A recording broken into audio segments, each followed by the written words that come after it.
Good morning students. Chapter number 4 प्राजननिक स्वास्थ्य reproductive health.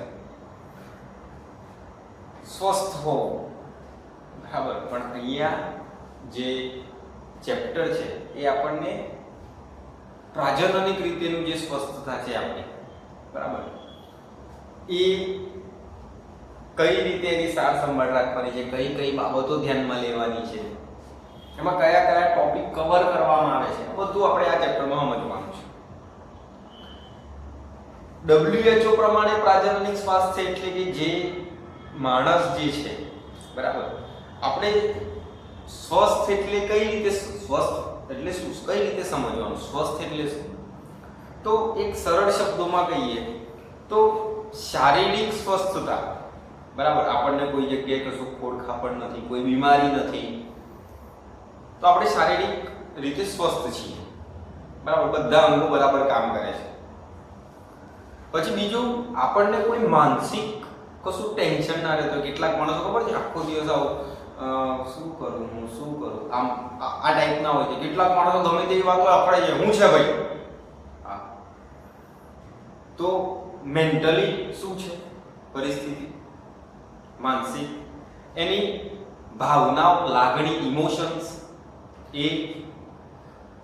અને છેલ્લે કે સામાજિક રીતે, એટલે જો શારીરિક થયું, માનસિક થયું, ભાવનાત્મક રીતે એનું બિહેવિયર અને સામાજિક રીતે આ બધામાં જે ફિટ હોય એને સ્વસ્થ કહેવાય।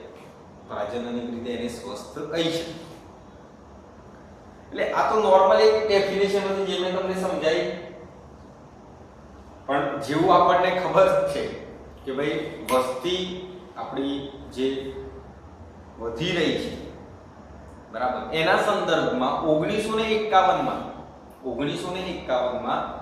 આપણી કન્ટ્રીમાં કુટુંબ નિયોજનનું કાર્ય શરૂ થયું, ફેમિલી પ્લાનિંગ બરાબર। અને એ કુટુંબ નિયોજનના અંતર્ગત એક પ્રોગ્રામ બરાબર RCH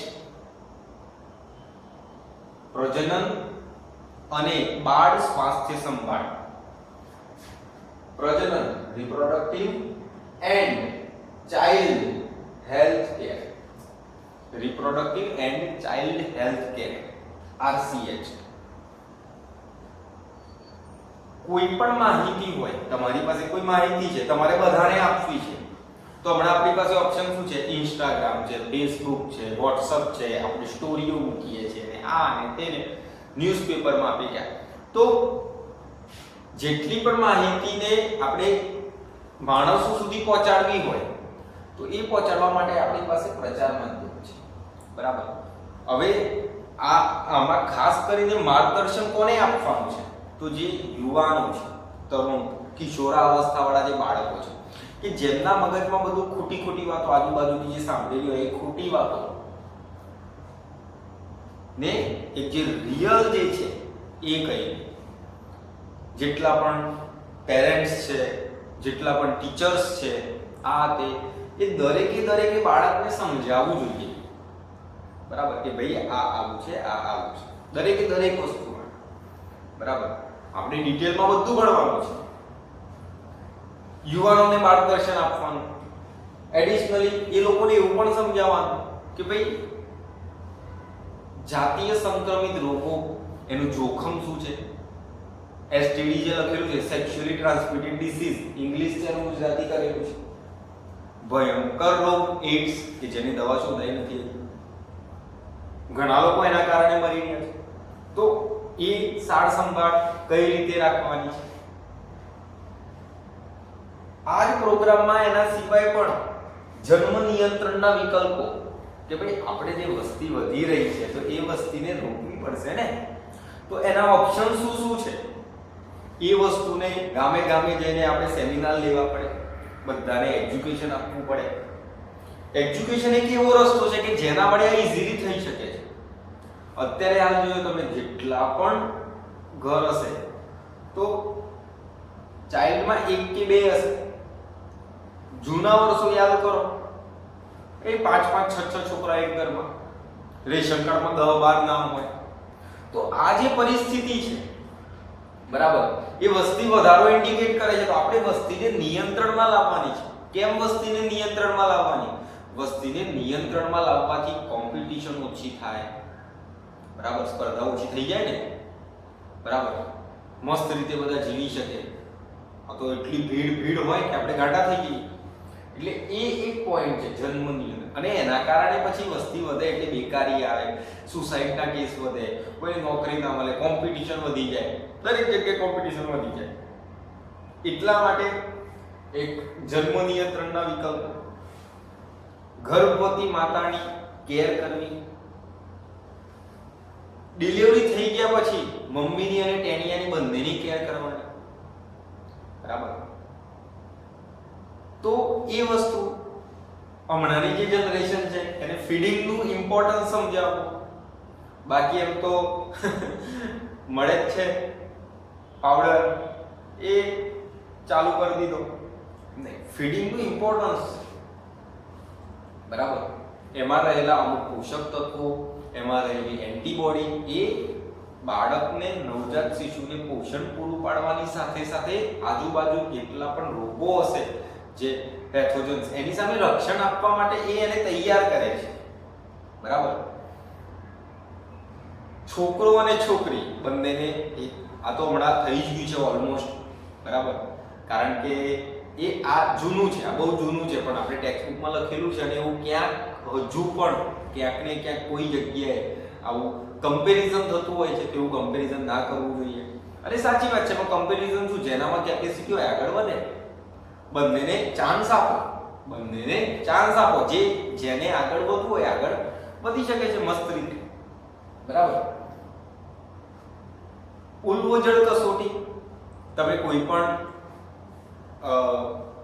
ગાયનેકની હોસ્પિટલમાં જશો ને તો ત્યાં એવું લખેલું હશે, અમારે ત્યાં બાબો છે કે બેબી છે એની ભ્રૂણ તપાસ કરવામાં આવતી નથી કારણ કે ગુનો છે. તો આજે કસોટી અહીંયા લખી છે ઉલ્વોજળ કસોટી, એના દ્વારા જે ગર્ભમાં રહેલું બાળક છે એ નર છે કે માદા છે એ જાણી શકાય છે, અને એટલા માટે એના પર પ્રતિબંધ લગાવવામાં આવ્યો છે. આ ઉલ્વોજળ કસોટીનો મેન જે પર્પઝ હતો એ એક્ચ્યુઅલી બાળકમાં કોઈ જનીનિક ખામી છે કે નહીં એ ચેક કરવા માટે હતી.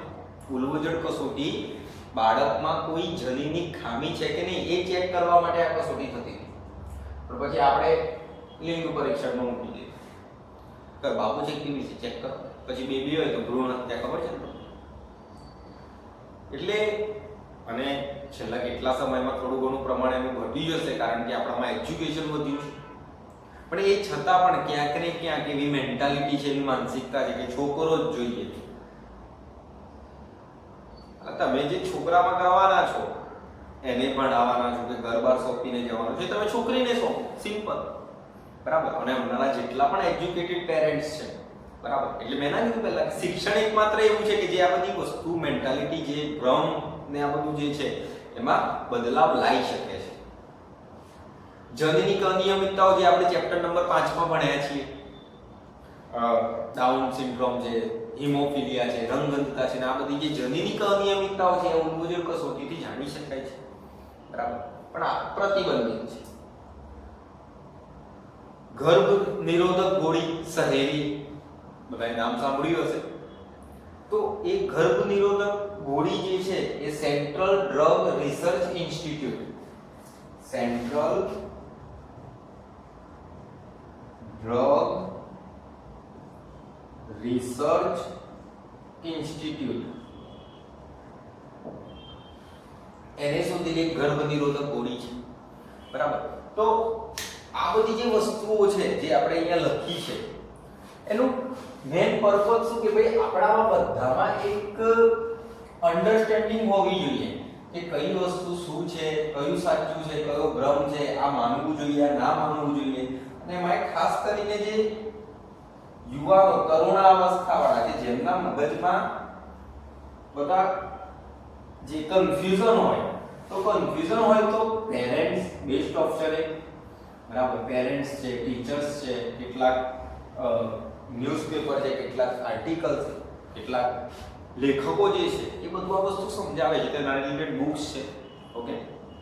તો આ બધી વસ્તુ પણ શું કરવા માટે, તો આપણામાં એક સેન્સ ઊભું થાય, બરાબર કે ના આ વસ્તુ આવું કહેવા માંગે છે, આપણે આની આ રીતે કેર કરવાની છે. કોઈ ગર્ભવતી માતા હોય, બરાબર, પ્રસૂતિની ક્રિયા થઈ હોય, ટેણીનું જન્મ્યું હોય, પછી એ કે ના આપણે ફીડિંગ નહીં કરવાનું, આપણે પાવડર વાળું દૂધ, તો ત્યાં એની મમ્મીએ એને રોકવું જોઈએ. જે પેલા બેન જે હમણાં નવા મમ્મી બન્યા છે એ મમ્મીને જૂના મમ્મીએ રોકવા જોઈએ, એને ઇમ્પોર્ટન્સ સમજાવવું જોઈએ, બરાબર. અને જે ડોક્ટર્સ છે એ પણ આનું ગાઈડન્સ આપતા જ હોય છે, બરાબર. હવે વાત કરીએ આપણે વસ્તીનો જે વિસ્ફોટ થયેલો છે, અને પછી આપણે એટલા માટે આપણે જન્મદરને ઓછો કરવાનો છે, વસ્તી પર નિયંત્રણ લાવવા માટે એની વાત કરીશું. એના પહેલા આપણે એકાદ બે જે વર્ડ્સ જે છે એ સમજવાના છે, બરાબર. એક જે છે ડેમોગ્રાફી. ડેમોગ્રાફી એટલે શું? તો જે આપણા મનુષ્યની જે વસ્તી છે એ વસ્તુનું આંકડાકીય માહિતીનો અભ્યાસ. મનુષ્યની વસ્તીનો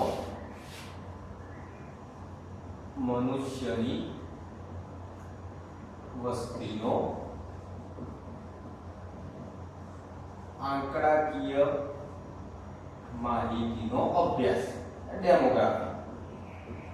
અને બીજું એક છે, બીજો જે વર્ડ છે એ છે સેન્સસ, બરાબર.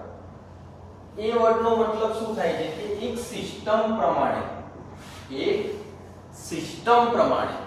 એક સિસ્ટમેટિકલી એક પ્રોસિજર છે કે જેનાથી મનુષ્યની વસ્તી ગણતરી કરવામાં આવે છે. એક systematic counting of human population. હવે આ જે સેન્સસ છે એ પહેલી વાર જ્યારે આખા વિશ્વની વસ્તી ગણતરી કરવામાં આવી, બરાબર, એ પહેલી વાર થયો અને છેલ્લે 2011 માં કરવામાં આવ્યો. છેલ્લે 2011 માં. અને જે પહેલી વાર કરવામાં આવ્યો તો એ ફર્સ્ટ ટાઈમ 1871 માં કરવામાં આવ્યો. ફર્સ્ટ ટાઈમ 1871 માં કરવામાં આવ્યો. અને છેલ્લે હમણાં જે લાસ્ટમાં લેટેસ્ટ જે થયેલો છે એ 2011 માં થયેલો છે. અને 2011 માં જે થયેલો છે એ 15મો વારો, 15મો સેન્સસ. ઓકે. હવે આ જે ગણતરી છે એ ગણતરીના આધારે જે દુનિયાની વસ્તી હતી કે ભાઈ 1900 માં વર્લ્ડ પોપ્યુલેશન કેટલું હતું? 2 બિલિયન. 10 વર્ષનો ગાળો આવ્યો 1900 થી 2000. 10 વર્ષના ગાળામાં એ વસ્તી કેટલા ગણી થઈ ગયો? 3 ગણી થઈ. 3 ગણી વસ્તી થઈ ગઈ ખાલી 10 જ વર્ષમાં. એટલા માટે એની રિક્વાયરમેન્ટ છે કે ભાઈ આપણે જન્મનું નિયંત્રણ કરવાનું છે. કઈ રીતે એની વાત કરીશું, પણ હમણાં કેમ કરવાનું છે એનું તો એક જે આપણી પાસે જે ડેટા છે અને 2011 માં 7.2 મિલિયન, બરાબર. હવે આ તો વર્લ્ડની વાત કરી, ઇન્ડિયાનું એ આમાં ભાગ તો હશે જ ને ઇન્ડિયાનો પણ બરાબર. તો ભારતમાં આઝાદીના સમયે વસ્તી 350 મિલિયન હતી. વસ્તી 350 મિલિયન હતી. 2000 માં 1 બિલિયનની નજીક થઈ ગઈ. એટલે 1947 માં આપણને આઝાદી મળી હતી. એ વખતે હું માનીને ચાલો કે 350 હતી તો 2000 એટલે 50 વર્ષ છે. 50 વર્ષમાં આનું ગુણ્યા 3 થઈ ગયું.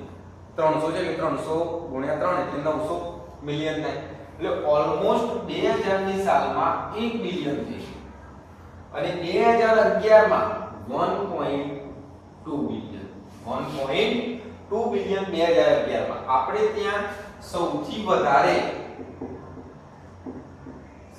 વધુ જે વસ્તી છે એ ધરાવતું રાજ્ય ઉત્તર પ્રદેશ અને સૌથી ઓછી વસ્તી ધરાવતું જે રાજ્ય છે એ સિક્કિમ.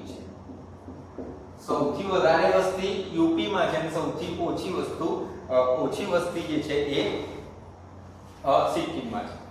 અને આ જે સેન્સસ છે એ દર 10 વર્ષે એકવાર કરવામાં આવે. 10 વર્ષ પૂરા થાય એટલે એકવાર, 10 વર્ષ પૂરા થાય એટલે એકવાર, 10 વર્ષ પૂરા થાય એટલે એકવાર, આ રીતે. બરાબર. હવે આ વસ્તી વધે છે તેનું કારણ શું? તો એમ વર્ષો પહેલા મેડિકલ ફિલ્ડ એટલું ડેવલપ નહોતું, એટલે માણસો મરતા હતા જુદા જુદા રોગોથી. જ્યારે ધીમે રહીને પછી જેમ જેમ મેડિકલ ફિલ્ડ એડવાન્સ થતું ગયું એમ મૃત્યુ દર ઓછો થતો ગયો. કારણ કે એક કોઈકની કોઈક દવા કરીને કે ઓપરેશન કરાવીને કે કશું કોઈ મેડિસિન લઈને એ માણસ જીવી જાય છે. બરાબર. એટલે એક પોઈન્ટ તો કે ભાઈ જે મેડિકલ છે એ મેડિકલ ફિલ્ડ આગળ વધવાને કારણે વસ્તીમાં જે મૃત્યુ દર હતો એ મૃત્યુ દર ઓછો થઈ ગયો છે. અને મૃત્યુ દર ઓછો થાય એટલે વસ્તી વધે. બરાબર. મૃત્યુ દર ઓછો થાય એટલે વસ્તી વધે. એટલે મૃત્યુ દર ઓછો થયો છે એક કારણ છે. બીજું બાળ મૃત્યુ દર અને માતૃ મૃત્યુ દર. બરાબર. Mother mortality rate and infant mortality rate આ બંને ઓછું થઈ ગયું છે. અને એટલા માટે વસ્તી એ કૂદકા જ મારે છે. બરાબર. કૂદકા જ મારે છે, બહુ જ વધી ગઈ છે એવું છે. બરાબર. હવે એને રોકવું છે આપણે એને રોકવાનું છે, એનું નિયંત્રણ કરવાનું છે. નિયંત્રણ કરવા માટે શું કરવું જોઈએ કે સારી સારી સ્કીમ. બરાબર. કેટલીક જગ્યાએ એવી સ્કીમ બહાર પાડો કે ભાઈ છોકરું એક જ હશે તો અમે તમને આ આપીશું, આટલા ફાયદા છે, આ ફાયદા છે. એક લાલચ, સીધા શબ્દોમાં કહીએ તો યોજના એટલે એક લાલચ કે જેના વડે વસ્તી ઓછી કરી શકાય. બીજું જે ગર્ભ નિરોધક પદ્ધતિઓ છે એને વધારે ને વધારે એનો પ્રચાર કરવો, લોકોને સમજાવવું. બરાબર. ત્રીજું સામાયિક છે, ફેસબુક છે, ઇન્સ્ટાગ્રામ છે, એના પર અત્યારે તો સોશિયલ મીડિયા બહુ સ્ટ્રોંગ છે. બરાબર. પણ એ છતાં પણ બીજા કેટલાક સામાયિકો, ન્યૂઝપેપર એના મારફતે કે ભાઈ વસ્તી ઓછી કરવાની જે સ્લોગન આપેલું છે ને, હમ દો હમારે દો, એક કે બાદ અભી નહીં, દો કે બાદ કભી નહીં, કાં તો એક પછી અલ્પવિરામ, બે પછી પૂર્ણ વિરામ, આવા ઘણા બધા છે આપણા દેશી બનાવેલા. બરાબર. અને દરેક જગ્યાએ જે દરેક ગામડાઓમાં જે પ્રાઇમરી હેલ્થ સેન્ટર છે એ પ્રાઇમરી હેલ્થ સેન્ટર વાળા આ લોકોને ફ્રીમાં જે ગર્ભ નિરોધક ગોળી છે, કોન્ડોમ્સ છે, આ બધું ત્યાંથી આપતા હોય છે. નિરોધ. બરાબર.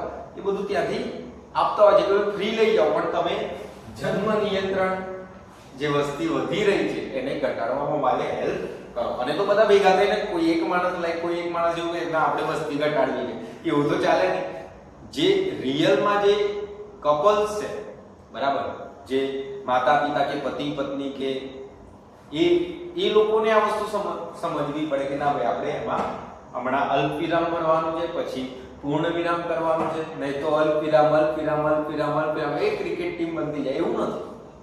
અને હમણાં પણ કેટલીક જગ્યાએ તો આ વસ્તુ બહુ જ કોઈ અમારે કઈ નહીં, તમે તમારું કરો, તમે તમારું કરો, અમે બેન અમારા ઘણા બધા આવી પરિસ્થિતિ હશે કેટલીક જગ્યાએ જે બહુ દૂરના અંતરિયાળ ગામડા ને આ બધું છે કે જ્યાં એટલું બધું એજ્યુકેશન નથી. એટલા માટે એટલે આપણે બધાને સમજાવવાનું. બરાબર. હવે આ જે ગર્ભ નિરોધક પદ્ધતિ છે તો આદર્શ ગર્ભ નિરોધક કેવું હોવું જોઈએ? પછી તમે અમેરિકામાં લેવા જવું પડે એવું બનાવો તો ના ચાલે. એ એક તો રક્ષણ કરવું જોઈએ હિતોનું. બીજો પોઈન્ટ ઇઝીલી અવેલેબલ હોવું જોઈએ. બરાબર. સરળતાથી મેળવી શકાય એવું. અને એની સાઈડ ઇફેક્ટ પણ ઓછામાં ઓછી હોવી જોઈએ. સાઈડ ઇફેક્ટ એની ના હોવી જોઈએ. બીજું સંવર્ધનમાં કશું અવરોધરૂપ ના હોવું જોઈએ. બરાબર. અને આ બધી વસ્તુઓ જે છે એ ગર્ભ નિરોધક કેવું હોવું જોઈએ? તો હિતોનું રક્ષણ કરતું હોવું જોઈએ, સરળતાથી પ્રાપ્ય હોવું જોઈએ, ઓછામાં ઓછી આડઅસર વાળું, સંવર્ધનમાં અવરોધ ના કરતું હોવું જોઈએ. બરાબર. એટલે આ બધા પોઈન્ટ્સ જે છે. અને હવે આપણે ગર્ભ નિરોધક પદ્ધતિઓ જે છે, કુદરતી પદ્ધતિ છે, કોપરટી છે, નિરોધ છે, પિલ્સ છે, બરાબર, નસબંધી, આ બધી વસ્તુઓની ચર્ચા કરીશું. ઓકે બેટા, ચાલો.